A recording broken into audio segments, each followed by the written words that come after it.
Hello दोस्तों, मैं Ritesh sir from अर्केल classes. और हम लोगों ने फिजिक्स में मैग्नेटिज्म स्टार्ट किया था और आज हम लोग स्टार्ट कर रहे हैं 12वां क्लास का केमिस्ट्री। और हम लोग स्टार्ट करेंगे फिजिकल केमिस्ट्री से, 12वां क्लास का केमिस्ट्री। और ये जो चैप्टर जो हम शुरू कर रहे हैं 12वां क्लास का केमिस्ट्री के साथ, तो ये आपके फिजिकल केमिस्ट्री के साथ होगा। और ये 12वीं क्लास और जेई मेन और एडवांस के बच्चों के लिए एक बेहतरीन बेहतरीन वीडियो होगा, इसलिए इसको दबा कर देखिए। और ये काफ़ी जो हम केमिस्ट्री स्टार्ट कर रहे हैं ये प्रैक्टिकल नॉलेज के साथ होगा। तो चलो बाबू, हम लोग स्टार्ट करेंगे सॉल्यूशन।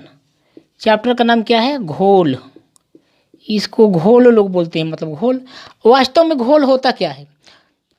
आप ये समझते हैं कि घोल जो होता है, दो द्रव आपस में मिल गया घोल हो गया। नहीं, इसका मतलब ये कोई ज़रूरी नहीं कि ये घोल ही हुआ। मतलब घोल को हम बहुत तरह से डिफाइन कर सकते हैं। सपोज डैट दो द्रव को आपस में मिला दिए, वो घोल बन गया, ठीक है। लेकिन दो ठोस को भी मिला दीजिएगा ना, तो उसके अवयव और पहले का अवयव और दूसरे का अवयव अगर आपस में मिल जाता है, कम्प्लीटली उसका संगुणन हो जाता है, तो उसे हम क्या बोलते हैं? घोल बोलते हैं। सपोज डैट लोग कभी कभी सोना में तांबे मिला देते हैं, या तांबे मिला प्रकार के धातु को मिक्स कर देते हैं, तो उसमें ये फील नहीं होता है कि सोने में कोई मिक्सिंग किया गया है। तो इसका मतलब क्या होता है कि जो सॉल्यूशन होता है बाबू, जो घोल होता है, ये भी तो हो सकता है ना कि दो से अधिक तत्व को मिला दीजिए, धातु को मिला दीजिए, द्रव को मिला दीजिए, गैस को मिला दीजिए। मतलब दुनिया में कोई भी पदार्थ हो, अगर दो पदार्थों को आप आपस में मिश्रित करते हैं और उसका कम्प्लीटली ए के अवयव गुण और बी के अवयव गुण आपस में संगुणित हो जाते हैं, यानी आपस में मिल जाते हैं, तो उसे घोल कहा जाता है। समझ गया? अब आता है घुल। घुल क्या है? तो घुल होता है घुल और घोलक। जो पदार्थ किसी दूसरे को अपने में घुला लेता है वो घोलक होता है, और जो पदार्थ घोलक में घुलते हैं वो घुल कहलाते हैं। तो घोल को हम लोग निम्नलिखित टर्म में डिफाइन कर सकते हैं, लेकिन हम डायरेक्ट आएंगे हेनरी के रूल से। किसी गैस का द्रव में घुलनशीलता। गैस का द्रव में घुलनशीलता का क्या मतलब होता है? मैंने आपको क्या बताया, एक बार फिर आपको रिपीट करा दें कि घोल का मतलब होता है कि दो पदार्थ आपस में कम्प्लीटली मिल जाए। या आप देखते हैं कि घोल का एक प्रैक्टिकल एग्जांपल लेकर देखिएगा। कभी कभी औरत जो होती है ना, औरत, तो वो क्या करती है कि सपोज हमसे झगड़ा हुआ, उस औरत का हमसे झगड़ा हुआ, तो हमसे हमसे जलने के लिए किसी दूसरे नारी के पास जाएगी, या दो नारी जब आपस में झगड़ा करती है तो उसका क्या होता है, उन लोगों का विघटन होता है। तो वो क्या करेगी कि किसी दूसरे नारी के साथ क्या करेगी, जाकर के वो कूटनीति का काम करेगी। कूटनीति का काम करेगी, अगर शायद शायद उनसे भी झगड़ा हो गया तो क्या करेगी, अब तीसरे के साथ मिल जाएगी।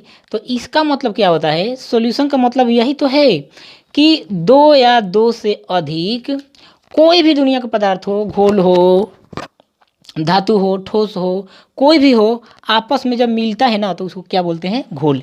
और आपको पता नहीं होगा, जो औरत होती है ना, घोल की परिभाषा को अच्छी तरह से जानती है, लेकिन वो उसको प्रैक्टिकल रूप से समझ नहीं पाती है। अच्छी तरह से उन्हें पता है घोल को तो वही औरत ही लाई। मतलब क्या कि आपसे झगड़ा हुआ, दूसरे के साथ निमन बन जाएगी, उसके साथ घोल बना ली। मेरे साथ झगड़ा हुआ, दूसरे के साथ घोल बना ली, हो सकता है। यानी सॉल्यूशन का मतलब ये हुआ कि आप ये समझिए कि सॉल्यूशन का असली मतलब यही होता है कि दो या दो से अधिक पदार्थ आपस में कम्प्लीटली क्या हो जाए? घुल जाए, आपस में क्या हो जाए? संगुणन हो जाए।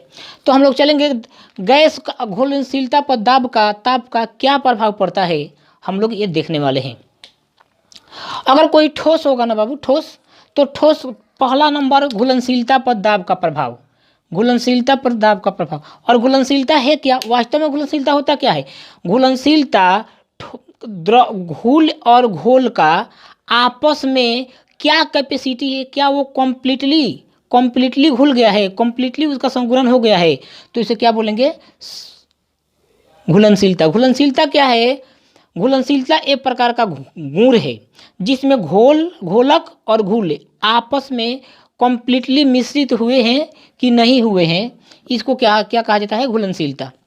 तो घुलनशीलता का मतलब होता है, ये मतलब हुआ कि घोलक और घुल आपस में क्या हो जाए? कम्प्लीटली मिल जाए।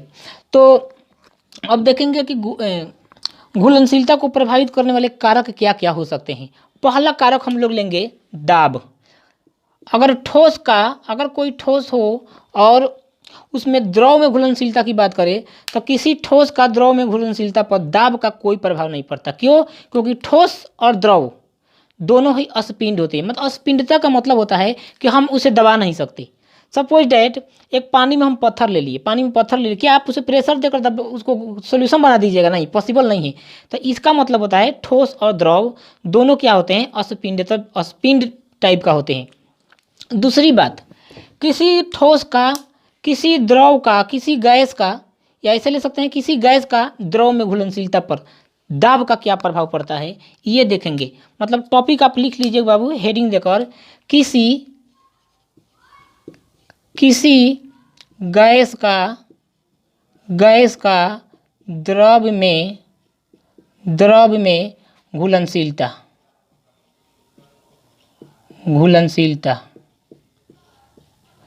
किसी गैस का द्रव में घुलनशीलता। एक याद रखना है कि कोई भी गैस, जैसे अगर हम बात करें कि CO2 है, NO2 है, N2 है, PO2 है, PO3 है, तो P2O5 है, ये जितने भी गैसें होती है द्रव में कम्प्लीटली घुलनशील होती है या नहीं होती है, इसके बारे में हम लोग को देखना है। सपोज डेट अगर मैं ले लूँ, अगर हम बात करें क्या N2 पूर्ण रूप से जल में घुलनशील है? O2 पूर्ण रूप से जल में घुलनशील है? CO2 पूर्ण रूप से घुलनशील है? मतलब मैं ये बोल सकता हूँ कि नहीं। जो अध्रुवीय प्रकार की गैस होती है ना, जो सहसंयोजक बंधन बनाने वाली गैस होती है, वो जल में पूर्ण रूप से घुलनशील नहीं होती है। जबकि एक आणविक टाइप की, जैसे CO2 हो गया, NO3 हो गया, ये सब जो गैस होती है ना, द्रव में कम्प्लीटली घुलनशील होती है। यानी अगर हम बोलें कि क्या N3 जल में घुलनशील है, तो नहीं, N3 जल में घुलनशील नहीं है। किसी भी गैस का द्रव में घुलनशील होने के लिए उसको क्या होना चाहिए? अगर सपोज डेट ये H2O है, हम N2 को घोलेंगे तो ये जल में नहीं घुलनशील होगी। क्यों? क्योंकि अपने आयन में ये विघटित नहीं होगा। लेकिन अगर ये H2O है, अगर हम इसमें CO2 घोल दें तो ये घुल जाएगा। ऐसा क्यों? जब CO2 अपने आयनों के रूप में टूटेगा तो इसमें प्रेशर काम करेगा, प्रेशर कार्य करेगा, और किसी गैस का द्रव में अगर प्रेशर बढ़ेगा तो घुलनशीलता आसानी से क्या होगा? बढ़ेगा। ऐसा क्यों? तो आप देख लीजिए। सपोज डैट मैं आपको प्रैक्टिकल एग्जांपल ले रहा हूँ। यहाँ से मैंने एक पेप्सी का बोतल बना दिया, पेप्सी का बोतल, इसके ढक्कन को मैं क्या कर देता हूँ? खोल देता हूँ। तो ढक्कन को अगर जैसे ही मैं खोला तो सब गैस क्या निकल के आई? बाहर निकल के चली गई। इसका मतलब अगर ये ढक्कन को लगा दिया जाए तो जो गैस होगी प्रेशर के अंतर्गत आपस में क्या होगी? टकराएगी। तो गैस के अणुओं का जो गमन हो जाएगा प्रेशर के अधीन हो जाएगा, और वो गैस के जो अणुओं का जो गति होगी वो साम्य अवस्था में आ जाएगी। और जिसके कारण जब गैस के अणुओं की गति साम्य अवस्था में आ जाएगी तो जो गैस जो होगा उस द्रव में पूर्ण रूप से घुलनशील हो जाएगा। और यही वजह है कि आप कोई दवा देखिएगा, जैसे कोई आप पेप्सी देखिएगा, कोई भी विटामिन देखिएगा, उसमें कोई ना कोई गैस घुलनशील होती है। क्यों? क्योंकि पैक होता है, तो उस दबाव के प्रेशर के अंतर्गत जो गैस का जो गति होता है उस साम्य अवस्था में आ जाता है। यानी गैस एक छोर से गमन करती है, वो बाहर निकलना चाहती है, दूसरे छोर से टकराएगी और फिर द्रव में वापस आएगी। वजह यही है कि उस प्रेशर के अंतर्गत जो गैस का गति होता है वो साम्य अवस्था में आ जाता है। और यही कारण है कि जो गैस होती है द्रव में पूर्णतः क्या होती है? घुलनशील होती है। कब? दाब के अंतर्गत। अगर दाब को मिनिमम कर दिया जाए तो कोई भी गैस द्रव में पूर्ण रूप से घुलनशील नहीं हो सकती है। तो हेनरी ने क्या बोला कि किसी गैस का द्रव में घुलनशीलता दाब के समानुपाती होता है। अर्थात अगर आप दाब को इंक्रीज करिएगा तो कोई भी जो गैस होगी द्रव में पूर्णतः क्या होगी? घुलनशील हो जाएगी। दूसरी बात, किसी गैस का आंशिक दाब जो होता है ना, सपोज डैट ये तुम्हारा कोई द्रव है, सपोज ये कोई द्रव है, अगर हम इसमें कोई भी गैस ले लेते हैं, CO2 गैस ले लेते हैं, इसमें मिक्सित करते हैं, अगर इसको हम बंद कर देते हैं, एक प्रेशर के अंतर्गत बंद कर देते हैं, सपोज यहाँ पर हम पिस्टन लगा दें, तो गैस के जो CO2 के मोलिक्यूल है, अणु है, इधर से उधर क्या करेंगे, गमन करेंगे, लेकिन इस पिस्टन से टकराते हुए फिर वापस आएंगे, फिर जाएंगे, फिर वापस आएंगे, जाएंगे, फिर वापस आएंगे, जाएंगे। और गैस जो ठोस के अणु है और गैस के अणु है, दाब के अंतर्गत इसका जो गमन होगा ना, जो इसकी गति होगी, साम्य अवस्था में आ जाएगी, और इस वजह से जो CO2 होगा इस जल में पूर्ण रूप से क्या हो जाएगा, घुलनशील हो जाएगा। समझ लिया क्या? तो आइए, इसने क्या बोला, हेनरी ने क्या बोला कि किसी गैस का आंशिक दाब, किसी गैस का आंशिक दाब उसके मोल के समानुपाती होता है। अर्थात किसी गैस का आंशिक दाब यानी जो P होता है, आंशिक मतलब क्या होता है, आंशिक मतलब व्यक्तिगत। सपोज डैट मेरे पास 10 रुपया है, आपके पास 20 रुपया है, उसके पास 30 रुपया है, टोटल रुपया कितना हुआ, 30, 20, 50 और 10, 60। लेकिन आंशिक का मतलब होगा मेरा व्यक्तिगत, मेरा कितना था, 10, तो मतलब 60 में मेरा 10 था ना, 60 में मेरा 10 था।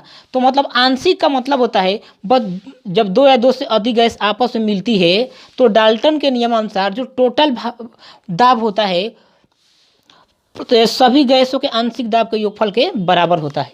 तो इसका मतलब आंशिक दाब जो होता है ना, किसी गैस का अपना अपना अलग अलग जो दाब होता है उसे आंशिक दाब कहा जाता है। दूसरी बात, किसी गैस का आंशिक दाब उसके मोल अंश के समानुपाती होता है। मतलब P जो होता है ना, समानुपाती होता है X का, और P यहाँ से समानुपाती का चिन्ह हटा देंगे तो KH × X लग जाएगा। इक्वेशन नंबर 1, ये X क्या है, यहाँ पर मोल अंश को दर्शाता है। और मोल अंश क्या है, मोल अंश जो होता है ना, जब कोई पदार्थ दो या दो से अधिक पदार्थों का मिश्रण होता है, तो उसमें किसी एक अवयवी कण का, किसी एक अवयवी तत्व का जो मात्रा होती है ना, कुल मात्रा में एक अवयवी कण का जो मात्रा होता है वो क्या होता है, मोल अंश होता है। सपोज डैट कोई मिक्सचर बना है, CO2 N2 मिला करके, CO2 मिला करके, और क्या MgSO4 मिला करके, ये 10 ग्राम है, ये 20 ग्राम है और ये 40 ग्राम है। तो जो इसका मतलब टोटल ग्राम कितना हुआ, 40 या 20 60, 40 20 60 70 ग्राम हुआ। और इसका अगर कोई पूछेगा कि N2 का मोल अंश बताए, तो N2 का मोल अंश का मतलब कि N2 10 ग्राम था, मतलब 70 ग्राम में 10 ग्राम था। तो किसी पदार्थ में उपस्थित किसी व्यक्तिगत पदार्थ की जो मात्रा होती है वो मोल अंश होता है। मोल अंश आप ऐसे मत जान जाइए कि दिया गया मोल बटा कुल मोल। मोल मतलब क्या, कोई भी पदार्थ की मात्रा, किसी भी पदार्थ की मात्रा, किसी घोल में किसी पदार्थ की मात्रा हो, किसी मिक्सचर में किसी पदार्थ की मात्रा हो, वो मोल अंश होता है। समझ गया क्या? तो आइए बात करते हैं, किसी गैस का आंशिक दाब उसके मोल अंश के समानुपाती होता है। मतलब किसी गैस का आंशिक दाब, एक और भी बात ध्यान रखना है, किसी गैस का आंशिक दाब उसके मोल अंश के समानुपाती का मतलब यह हुआ कि अगर गैस की मात्रा ज़्यादा होगी, अगर गैस की मात्रा ज़्यादा होगी तो प्रेशर भी उसी के अनुसार काम करेगा, और उसके जो प्रेशर भी उसी के अनुसार काम करेगा, और उसके गमन में साम्य अवस्था और अधिकतम होगा, और इस वजह से जो गैस होगी द्रव में पूर्णतः घुलनशील हो जाएगी। अच्छा, अगले बात पर चलेंगे बुआ। ये सपोज डैट हम ले रहे हैं अब किसी द्रव का द्रव में विलयन, दो द्रव का आपस में विलयन, मतलब द्रव का विलयन, द्रव का विलयन। एक इम्पोर्टेंट कॉन्सेप्ट ये भी बताया, किसी दो या दो से अधिक द्रव आपस में घुलनशील होंगे तो वाष्पशील हो भी सकते हैं। वाष्पशील का मतलब क्या, जब दो द्रव को आपस में मिलाया जाता है तो वाष्प बाहर बनकर निकले, उसे वाष्पशील बोला जाता है। जब दो द्रव को आपस में मिश्रित किया जाता है, तो ये भी हो सकता है कि दोनों द्रव पूर्ण रूप से वाष्पशील हो भी सकते हैं और नहीं भी हो सकते हैं। मतलब जब दो द्रव को आपस में मिश्रित करें तो घुलनशील हो भी सकते हैं और घुलनशील नहीं भी हो सकते हैं। सपोज डैट मैंने क्या किया, पानी में तेल मिला दिया, तो इसका मतलब कि ये पूर्ण रूप से घुलनशील नहीं हुआ। लेकिन अगर मैं पानी में दूध मिला दिया तो ये क्या हुआ, दोनों आपस में पूर्ण रूप से घुलनशील हो गया। समझ गया क्या? तो आइए बात करते हैं। तो द्रव भी ये डिपेंड करता है कि जब दो द्रवों को आपस में मिश्रित किया जाता है तो प्रेशर अगर ज़्यादा हुआ, किसी भी द्रव का वाष्प दाब उसके मोल अंश के समानुपाती होता है। मतलब जब दो द्रवों का मात्रा अधिकतम होगा तो प्रेशर क्या होगा, वाष्प दाब क्या होगा, अधिकतम होगा। मतलब वाष्प जो दाब होता है ना वो भी प्रेशर पर डिपेंड करता है। अतः जब दो द्रवों को आपस में आप मिश्रित करिए तो उसका जो वाष्प दाब होता है मतलब वो मोल अंश का क्या होता है, समानुपाती होता है। तो उसने बोला सपोज डैट मैंने लिया दो द्रव, इसमें मैंने लिया द्रव नंबर ए और इस यहाँ पर मैंने क्या लिया, द्रव नंबर बी। समझ गया क्या? ये द्रव नंबर ए बी, ये द्रव नंबर क्या मैंने ले लिया बाबू, द्रव नंबर ये मैंने बी ले लिया और ये मैंने क्या ले लिया, द्रव नंबर ए ले लिया। सपोज डैट अभी दोनों को आपस में मैंने मिक्सिंग नहीं किया। अरे हाँ ना बोल यार, इस दोनों को मैंने आपस में अभी मिक्सिंग नहीं किया, लेकिन मैंने जैसे ही मिक्सिंग किया ये मेरा क्या बन गया, सॉल्यूशन बन गया। हाँ ना बोल यार, ये क्या बन गया, सॉल्यूशन ए बी बन गया, सॉल्यूशन ए बी बन गया। मतलब अगर ये कंप्लीटली आपस में, आदर्श घोल क्या होता है, आदर्श घोल की परिभाषा केवल रट्टा मारने से थोड़ा ना होगा गधा। आदर्श घोल उसे कहा जाता है जिसमें दो द्रव या दो घोलक तथा घुल आपस में कंप्लीटली घुल जाए, वो आदर्श घोल होता है। अब क्या तेल और पानी का सॉल्यूशन आदर्श घोल थोड़े होगा, नहीं होगा। आदर्श घोल का मतलब हुआ जो घोल के सभी नियमों का पालन करे, यानी घोलक और घुल में एक बेहतरीन संबंध हो। घोलक के अणु घुल के अणु को आपस में मिला ले और घुल के अणु भी घोलक के अणु में क्या हो जाए, आपस में कंप्लीटली मिल जाए, इसे आदर्श घोल कहा जाता है। मैं आदर्श घोल पे आगे आऊँगा, अभी आदर्श घोल की चर्चा नहीं करेंगे। अब मुझे एक बात बताओ कि शुद्ध अवस्था में इसका जो मोल अंश था XA था, इसका जो मोल अंश का मतलब क्या रहेगा, मात्रा, व्यक्तिगत मात्रा। ये मतलब ये द्रव नंबर पहला था, द्रव मतलब दूध हो सकता है, ये भी कोई दूसरा दूध हो सकता है, ये पानी हो सकता है, ये भी कोई पानी हो सकता है। तो एक बात मुझे बताओ, ये XA है और इसका जो मोल अंश होगा XB होगा। हाँ ना बोल, इसका जो मोल अंश होगा XB होगा। तो राउल्ट्स ने क्या बोला कि जब दो द्रवों को आपस में मिलाया जाता है तो प्रत्येक घटक का आंशिक दाब उसके मोल अंश के समानुपाती होता है। मतलब प्रेशर, कोई भी द्रव है उसका प्रेशर कब ज़्यादा होता है, जब उसकी मात्रा ज़्यादा हो, उस द्रव की मात्रा ज़्यादा हो।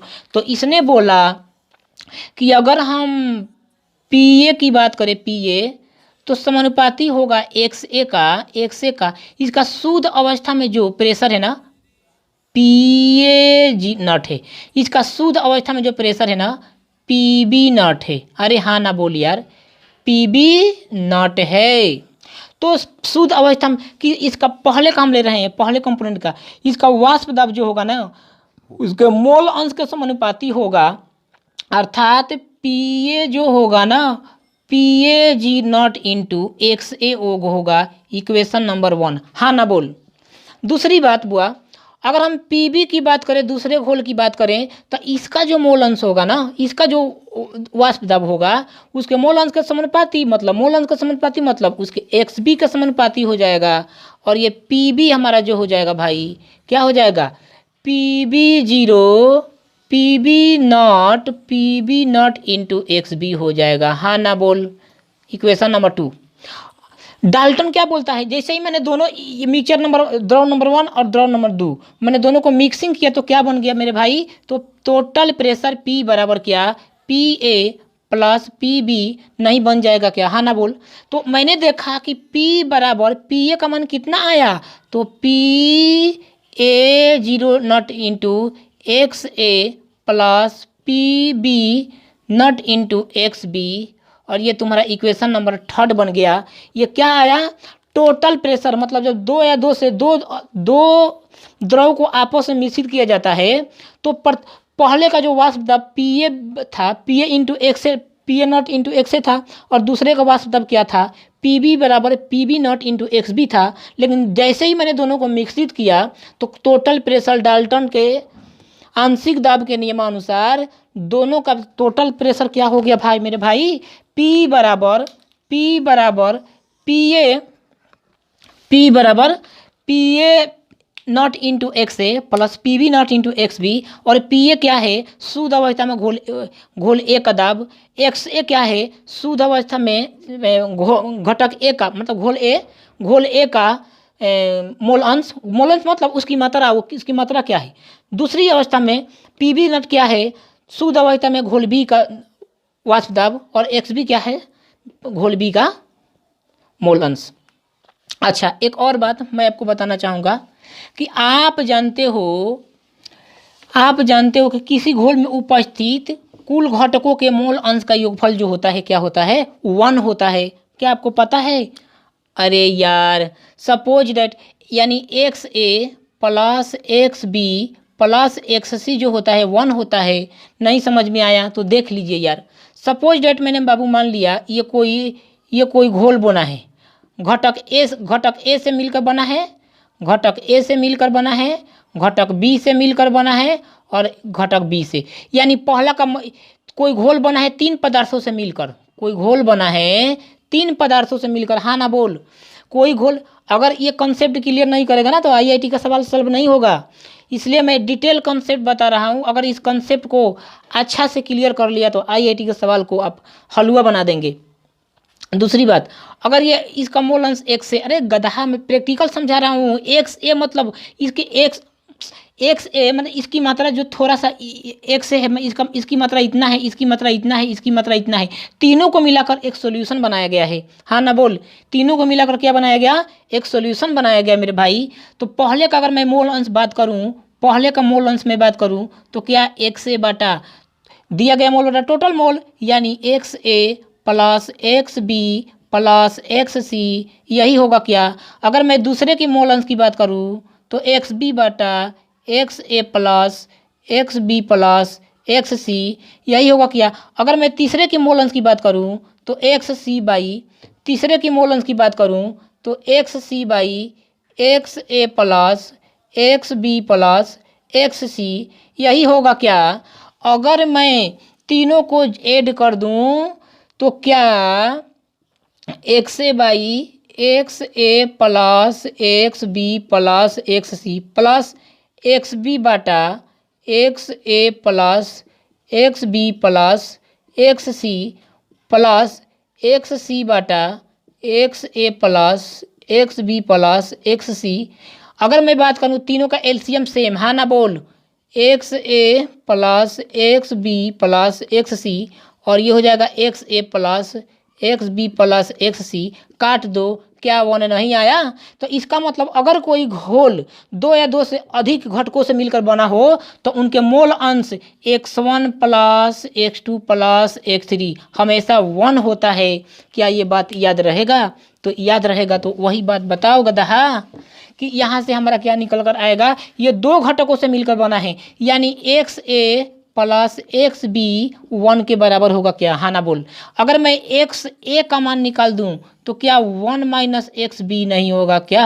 तो क्या मैं यहाँ पर जो मेरा टोटल पी आया P A into X A के जगह पर इसको चिपका दूं तो 1 minus X B plus P B naught into X B, यही होगा क्या।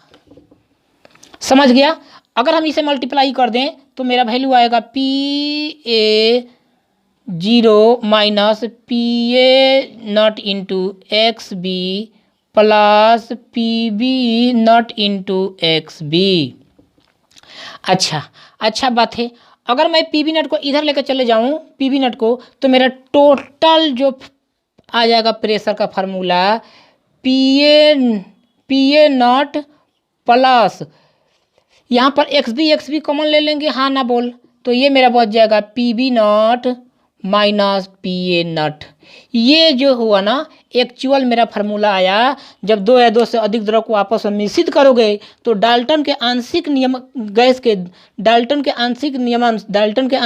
के नियमानुसार जो मेरा टोटल प्रेशर होगा P A naught plus X B into P B naught minus P A naught होगा, ये टोटल प्रेशर हुआ।